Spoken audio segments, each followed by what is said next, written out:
queridos ouvintes, bom dia a todos os nossos queridos internautas. Uma satisfação imensa, mais uma vez, participar aqui do quadro Check-up no rádio, levando temas sobre envelhecimento, saúde, longevidade e qualidade.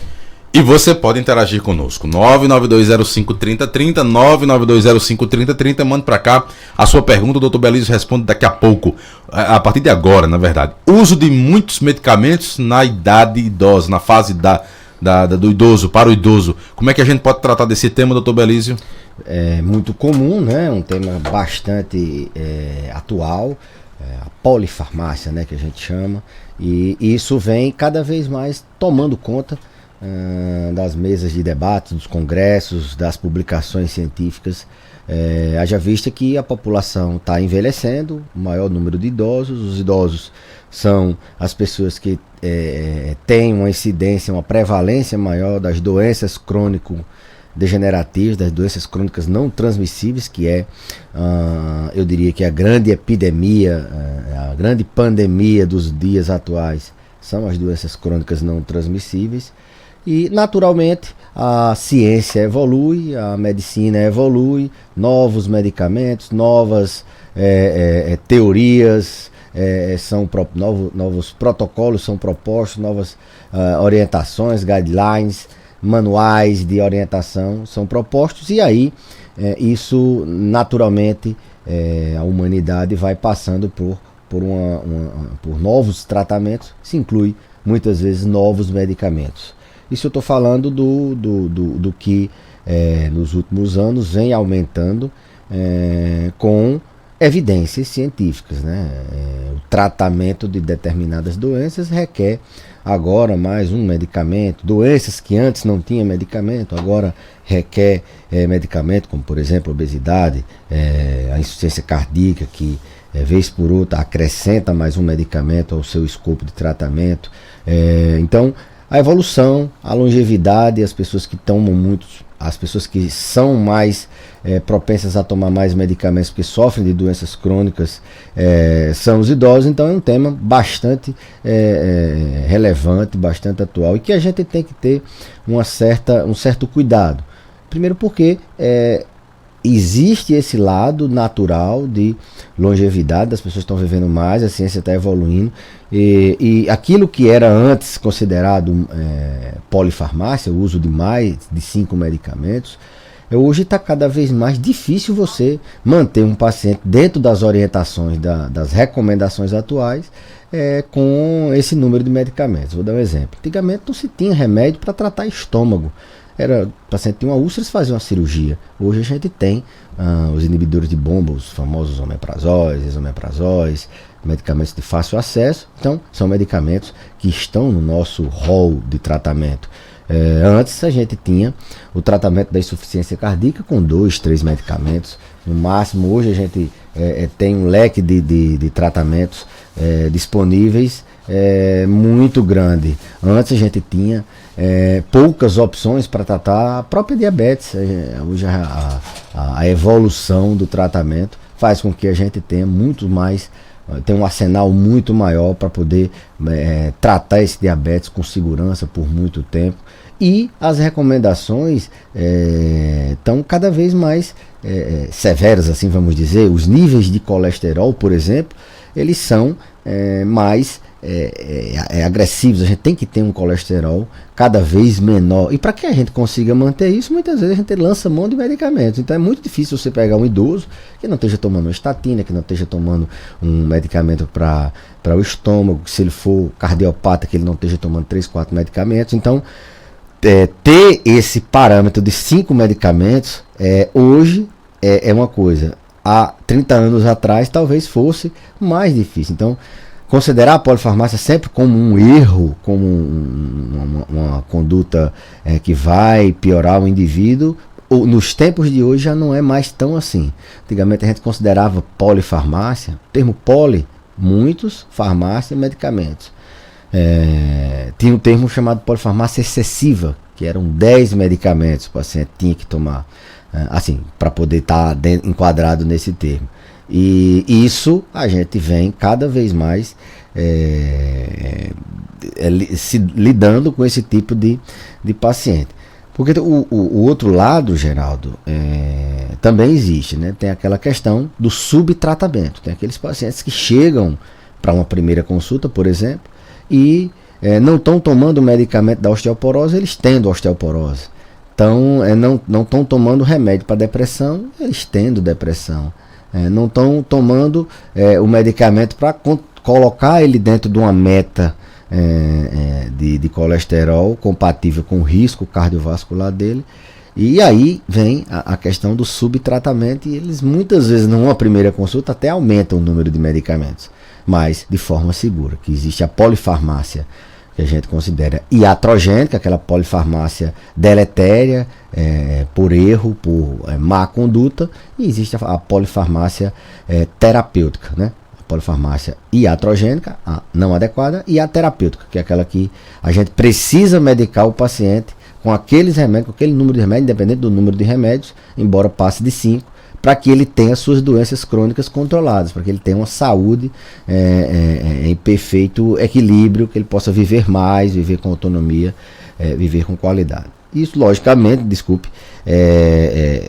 a experiência do médico, ela é muito importante. O médico que tem uma habilidade, cada vez, como é um médico cirurgião, quanto mais cirurgias ele tem, mais habilidade ele vai tendo. No início da carreira a gente tem mais dificuldades, às vezes mais insegurança até de desprescrever, que hoje a gente usa esse termo de ir tirando uma medicação que não tem impacto positivo na saúde daquele indivíduo. A gente tem mais insegurança, mais com alguns anos, vários anos de experiência, a gente vai pegando mais mão, a gente vai colocando o paciente com mais tranquilidade, vai tirando aos poucos, vai ganhando segurança do paciente, e assim vai conseguindo colocar ele dentro de um número de medicamentos ideal, aquele que nem é a mais, nem é a menos. O número de medicamentos muitas vezes não importa, o que importa é que se as doenças estão sendo compensadas, a gente deve focar nisso. Lógico que o paciente chega tomando 20 medicamentos, a gente se assusta logo de cara, mas vai ver, aqueles medicamentos foram colocados rigorosamente de acordo com o que a gente precisa, de acordo com o que o paciente precisa. Cada paciente é individual, não existe uma fórmula de bolo, esse tem que tomar 5 remédios, aquele tem que tomar só 3, nessa idade o ideal é só tanto, não existe isso. Tem paciente jovem que toma muitos, tem paciente muito idoso que tomam poucos. O que vale é ele ter autonomia, ele tem independência de pular o carnaval, de fazer dele tomar banho sozinho, bom dia, boa, dele tomar banho sozinho, se alimentar sozinho, dele ter qualidade, não viver com dor, não viver caindo, não viver triste, não viver sofrendo com solidão, desnutrido, tendo que fazer sessões de hemodiálise e assim por diante. Você ia perguntar. Dentro da polifarmácia, há uma diferença, por exemplo, entre aquele idoso que toma muitos medicamentos porque precisa e tem muitos medicamentos, e aquele idoso que toma de forma indiscriminada sem a orientação do médico? Sim, pronto. Como são pacientes que têm muitas doenças crônicas, transmissíveis, não transmissíveis, aliás, eles têm muitos sintomas, eles estão mais vulneráveis. Estão ali na TV assistindo a sua missa, o seu culto, o seu programa preferido, e daqui a pouco passa uma propaganda de um cálcio, com o idoso pulando num pé só, bem ativo. Ele vai dizer: eu tenho dor, eu não consigo pular num pé só, esse cálcio vai resolver minha vida. Passa uma pessoa, um vizinho, diz: olha, conheço fulano de tal que estava sofrendo com essas mesmas coisas, ele tomou esse remédio aqui. Ele é mais vulnerável, ele está sofrendo com a doença, e muitas vezes ele está sofrendo porque ele não gosta de tomar remédio. Ele está tomando 4, 5, chega uma pessoa e diz: não, tome só esse que você resolve o seu problema. Então ele está mais vulnerável à automedicação, está mais vulnerável a ser vítima de pitaqueiros. Eu sempre digo isso, pitaqueiros. Então são a parcela da população mais vulnerável a tomar muitos medicamentos porque eles têm mais doenças, então eles precisam tomar esses medicamentos. Não sei se foi essa o que você quis perguntar, se eles são mais vulneráveis, não é isso? Se eles são mais suscetíveis a tomar mais medicamentos. Porque, como o senhor explica aí, tem aquele idoso que de fato ele precisa tomar aquele medicamento, foi orientado pelo médico devidamente, lógico, mas tem aquele idoso, como você falou agora há pouco, né? Aquele que vai buscando outros medicamentos, né, de forma aleatória, sem orientação do médico, ou porque um vizinho disse, ou porque alguém falou, porque algum familiar disse, porque viu na televisão. É preciso ter cuidado, nessa questão aí? Isso. São vulneráveis, estão fragilizados. Muitas vezes recebeu a notícia, ele sofreu um infarto, por exemplo. E aí ele vai ter que, não tomava nenhum remédio, um infarto que ele não esperava, aí vai ter que tomar 4, 5 remédios pro resto da vida, às vezes, ou por boa parte do tempo. Então ele vai ficar, tem muitas pessoas que têm esse estigma de ser inimigo dos remédios, de medicamento. Quem mantém o paciente vivo são os medicamentos, por exemplo, do infarto, paciente idoso. O paciente tem dor crônica, se ele não tomar, não fizer o tratamento com remédio, com terapia, com isso, com aquilo, ele não vai ficar bem. É como pressão alta, parou de tomar um remédio, a pressão sobe, parou de tomar um remédio para dor, ele volta a ter dor. Então, é complicado essas pessoas que tendem a querer um caminho mais curto, muitas vezes, e agora com o acesso da internet, eles vão atrás de soluções milagrosas, não, isso aí, esse negócio aí é os laboratórios querendo vender remédio, essa teoria da conspiração, eu vou tomar uma coisa natural para resolver, eu não quero tomar remédio, porque eu me vicio, e a diabetes dele muitas vezes precisando de já ali na beira da insulina, ou a ansiedade dele fazendo com que ninguém mais consiga conviver com ele ficando isolado porque ele é tão ansioso ou tão irritado que ninguém consegue mais conviver com ele, ou ele sem conseguir fazer nada no outro dia, passando o dia dormindo porque passa a noite acordado e não quer fazer um tratamento da insônia. Então esse estigma, esse preconceito sobre o uso de medicamentos existe, isso é muito perigoso. Os pacientes geralmente terminam internando em situações gravíssimas quando eles tomam decisões equivocadas. Eles têm que estar bem ali em parceria. A adesão terapêutica é uma parte da consulta que a gente faz, tira um tempinho para poder o paciente aderir àquela proposta de tratamento. Isso é fundamental, que eles sigam o controle das doenças crônicas da forma que é. Não procure caminhos alternativos. É bom você conversar com o seu médico.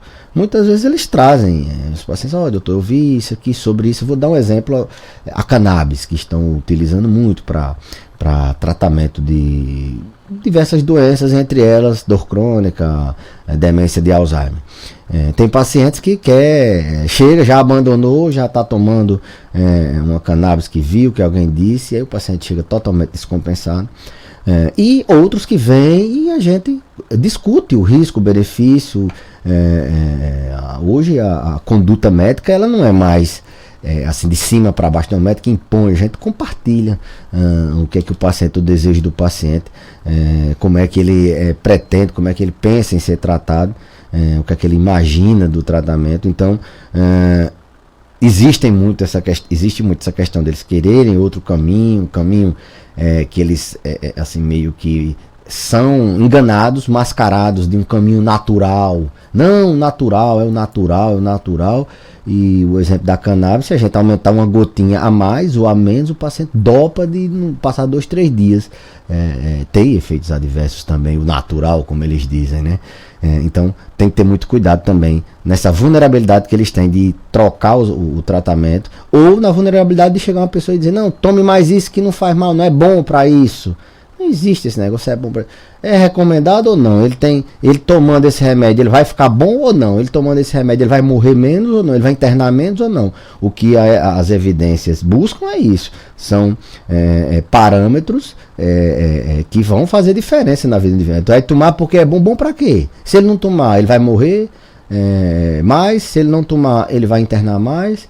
Se ele não tomar, ele vai piorar da doença dele. Não, ele vai tomar porque é bom. Porque é bom é muito vago. Tem uma pergunta aqui, Geraldinho. Tem pergunta aqui também, mas fica à vontade aí. Da nossa amiga, da psicopedagoga lá de Jardim do Siridó. Ela pergunta, ela fala, vejo muitos filhos que falam que não vai dar mais medicação a meu pai no lugar de melhorar, está piorando. Na primeira oportunidade, eles retiram as medicações sem que o médico saiba.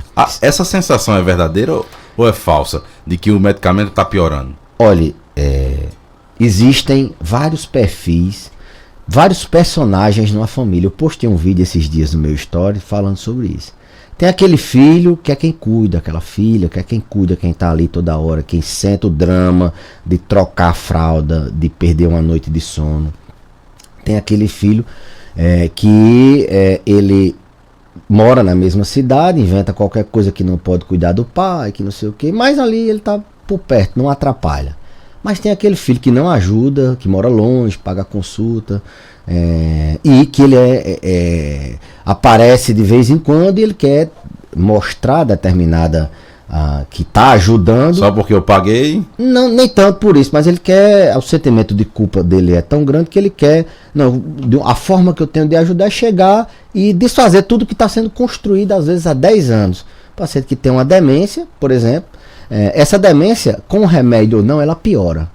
Ela vai progredindo, o paciente vai piorando. Essa demência, ela veio em 10 anos tendo vários sintomas comportamentais. O paciente passou por uma época de não dormir, passou por uma época de passar o dia perambulando, fugindo de casa, passou por uma época de não querer comer, passou por uma época de ser agressivo com as pessoas. E tudo isso foi sendo ajeitado nesses 10 anos. Ele está igual a 10 anos? Muitas vezes não. Ele está pior um pouco, como qualquer outra doença. Principalmente num paciente muito idoso, frágil. Não, só está piorando. Certo, tudo bem, vamos rever aqui o que é que pode ser feito. Mas essa pessoa acompanhou esse ajuste fino durante esses 10 anos. Então tem esse personagem da família que chega e atrapalha. E muitas vezes a gente perde 3, 4, 5, 6 meses para retomar. Não, tudo bem, vamos ver como é que ele vai ficar. Você suspendeu os remédios, eu não concordo, tá?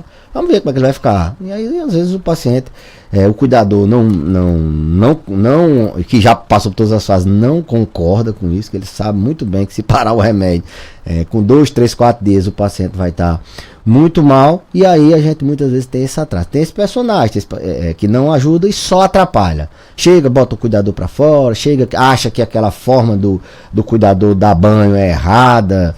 Ele não acompanha tudo no dia a dia e ainda chega botando defeito. Tem sim muito esse perfil do filho. O filho que ama, o familiar que ama, ele primeiro observa, primeiro ele participa. Se ele não pode estar todo dia, ele ajuda o irmão que cuida, a irmã que cuida, ele tira o paciente ali um dia na semana, leva para sua casa para ajudar, para dar um descanso àquele irmão. Pelo menos pergunta como é que tá. Tá Pelo bem? menos pergunta como é que tá. Não fica querendo inventar moda, muitas vezes, sem pensar no familiar. Ele está pensando no ego dele, na culpa dele, que ele quer modificar o mundo, modificar tudo aquilo que vem sendo feito de uma hora para outra, simplesmente porque ele quer ajudar, entre aspas. E nesse caso aí, em situações dessa natureza, o que fazer? A situação fica até um pouco mais difícil por uma relação familiar, mas há o que fazer? Tem como conversar com esse familiar que está tentando atrapalhar? A gente tenta sempre. Um idoso não é como a criança, que a criança você tem os pais que mandam e ela obedece, certo? O idoso, primeiro, ele tem uma ascensão sobre todos os filhos, netos, bisnetos. Então ele tem uma certa hierarquia, né? E o idoso, ele tem várias pessoas, neto, bisneto, primo, irmão, dando suporte ali, pessoas que estão. Então a gente tem que entender isso. Não, ele tem um filho que mora fora, que não está aqui, não sabe a realidade. A gente tem que também não ser muito radical. A gente tenta de forma, como eu falei, com experiência, com técnica, com muito estudo, a gente vai aprendendo a lidar com essas situações. Logicamente que eu não vou muitas vezes retirar uma medicação, compactuar com a medicação, que eu vou colocar meu paciente, e é minha responsabilidade aquele paciente. A vida dele, a família confiou a mim. Ela está pagando uma consulta, ou ele está indo, tirando seu tempo para ir lá na universidade se consultar, para eu ser responsável. Então tem medicação que eu digo, eu não concordo, eu vou botar na receita. Se vocês não usarem, aí a questão é de vocês. Escrevo no prontuário, tudo. Tem algumas que dá pra gente tentar modificar, dá pra gente tentar repensar, dá pra gente até tentar, vamos ver se vai ficar, como é que vai ficar sem um medicamento. Medicamento que muitas vezes o efeito dele é a longo prazo, a médio prazo, vamos ver se ele não vai piorar, entendeu? Então a gente tem que ter esse lado. Isso acontece às vezes, por exemplo, num período desse de carnaval, que chega um familiar E nem sempre eles têm essa observação tão deletéria. Muitos às vezes trazem aquele filho que ama mesmo e que ele não está com o ego dele precisando de ser cortejado. Ele realmente enxerga uma coisa que a família que está ali no dia a dia não enxergou e traz, e isso é bom, entendeu? A gente tá realmente, é bom uma visão diferente, mas que todos queiram ajudar o paciente. O objetivo sempre é o paciente estando bem, a família e tal. Então tem esse lado também, mas alguns não ajudam e só atrapalham. Esse eu sempre digo, ó, esse que não ajuda e só atrapalha, é melhor a gente nem contar com ele. Não, quando vocês ouçam, observam o que é que ele está dizendo, mas vamos tentar aqui, a gente que está no dia a dia, ver se a gente consegue melhorar. Não digo que venha uma opinião mais sensata, a gente pode assim, relevar.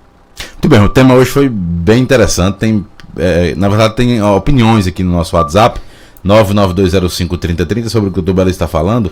A ouvinte diz o seguinte: minha mãe só quer tomar remédios que os vizinhos indicam e não quer tomar o que o médico passa. Tem outra mensagem aqui do ouvinte, diz o seguinte: meu avô não quer tomar o remédio que o médico passou e entende, como o Dr. Belísio falou, e que quer remédios naturais, né? Tem outro ouvinte aqui parabenizando o Dr. Belísio pelo tema. Então o tema hoje aí foi bem interessante aí, essa relação de muitos medicamentos com o idoso. Dr. Belísio, obrigado pela participação e até a próxima. Passou rápido, né, hoje? Hoje passou rápido.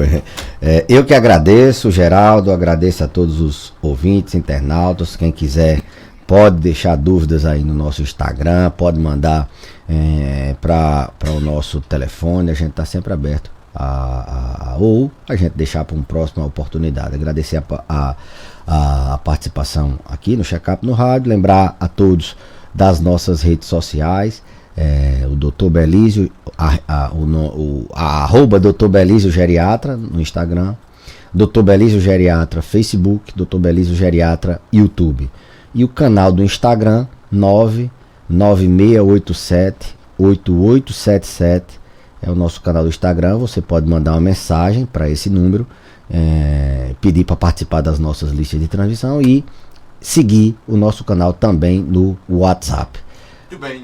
Muito bem, são 7h48, 7h48. A gente vai a um rápido intervalo comercial. Na sequência tem mais notícias no Panorama 95.